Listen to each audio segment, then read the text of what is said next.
আসসালামু আলাইকুম বন্ধুরা, welcome back to my channel Jahan special রান্নাঘর।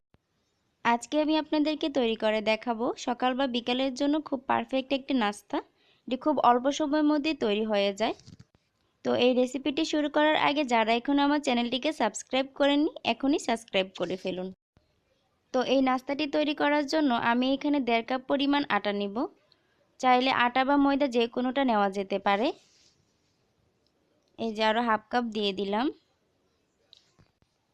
এখন এখানে দিয়ে দিব 2 টেবিল চামচ পরিমাণ পাউডার মিল্ক। আপনারা চাইলে কিন্তু এখানে লিকুইড দুধও ব্যবহার করা যেতে পারে। আমি এখানে 2 টেবিল চামচ পরিমাণ পাউডার মিল্ক দিয়ে দিলাম।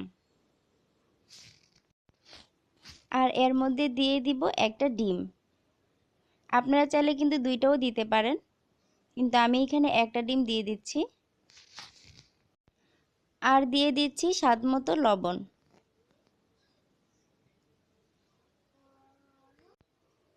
এখন ডিমটাকে আমি আটা এবং দুধের সঙ্গে ভালো করে একটু মিশিয়ে নিব। মিশিয়ে নেওয়া হয়ে গিয়েছে। এখন আমি এখানে অ্যাড করে দিব পানি। এখানে 1 কাপ পরিমাণ পানি নিয়েছি। পানিটা এখন অ্যাড করে দিব। পানি একবারে সবটা না দিয়ে বারে বারে দেওয়াটাই ভালো। আর এই ব্যাটারটা যেহেতু পাতলা হবে, আমার মনে হচ্ছে এখানে আরও পানি লাগবে। যে দেখুন, 1 কাপ পরিমাণ পানি দেওয়ার পরে এরকম ঘনত্ব রয়েছে। তো আমি নিয়ে নিলাম আরও 1 কাপ পানি। এখন এই পানিটাকে আমি অল্প অল্প করে দিব। আবারও একটু ভালো করে মিশিয়ে নিব। দেখুন, আমার ব্যাটারটা কিন্তু তৈরি হয়ে গিয়েছে। আমি আধা কাপ পানি দিয়েছি, তার মানে আমার সব মিলিয়ে লেগেছে 1.5 কাপ পানি। দেখুন, আমার ব্যাটারটা কিন্তু পাতলা হয়েছে।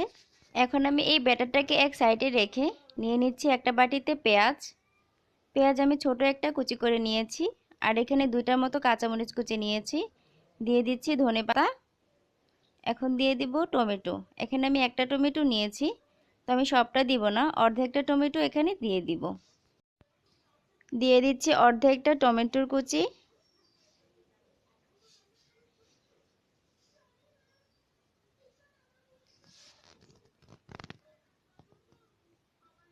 দিয়ে দিচ্ছি স্বাদমতো লবণ। এখন আমি টমেটো, পেঁয়াজ, কাঁচামরিচ এগুলোকে একটু ডলে নরম করে দিব।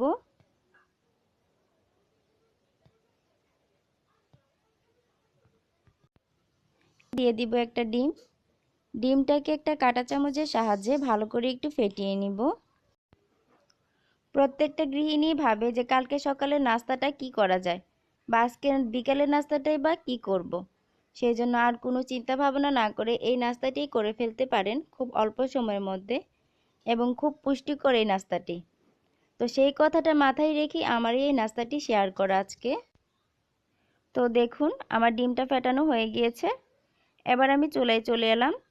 একটা প্যান বসিয়ে দিলাম। চুলাটাকে আমি লো হিটে রেখে দিয়ে এখানে আমি ওই আটালাটা দিয়ে দিচ্ছি। এখানে প্রায় আমি 1.5 চামচের মতো দিয়েছি।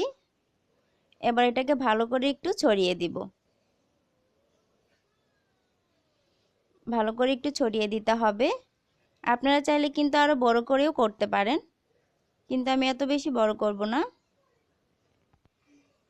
কিছুক্ষণ পরেই দেখা যাবে যে উপরে কাঁচা কাঁচা অংশটা, সেটার কালারটা চেঞ্জ হয়ে গিয়েছে।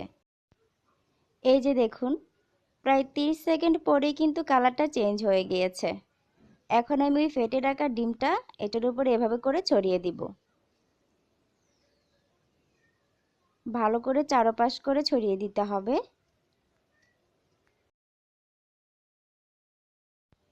আমার এখানে ভালোভাবে চারপাশ করে ছড়িয়ে দেওয়া হয়ে গিয়েছে।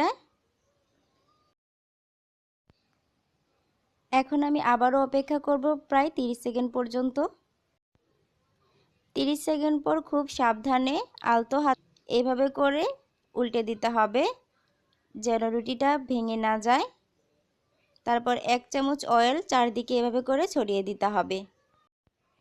তারপর রুটিটাকে এভাবে ঘুরিয়ে ঘুরিয়ে তেলের সঙ্গে ভালো করে লাগিয়ে নিতে হবে, না হয় কিন্তু ডিম সাইডটা কিন্তু পুড়ে যাবে।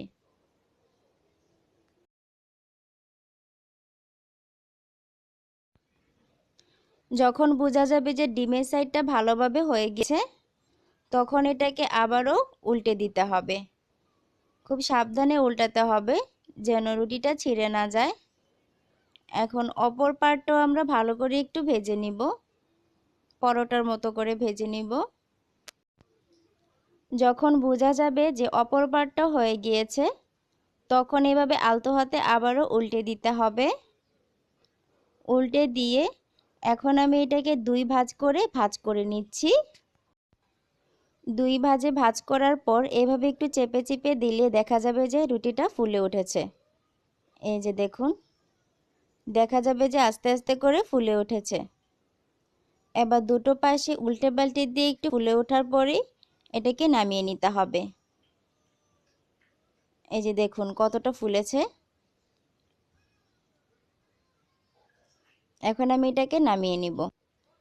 তো দেখুন কত সুন্দর হয়ে গিয়েছে অল্প সময়ের মধ্যে আমার এই পরোটার নাস্তাটি। এটি খেতে কিন্তু খুবই মজা। বাসায় একবার ট্রাই করে আমাকে কমেন্টস বক্সে জানিয়ে দিবেন।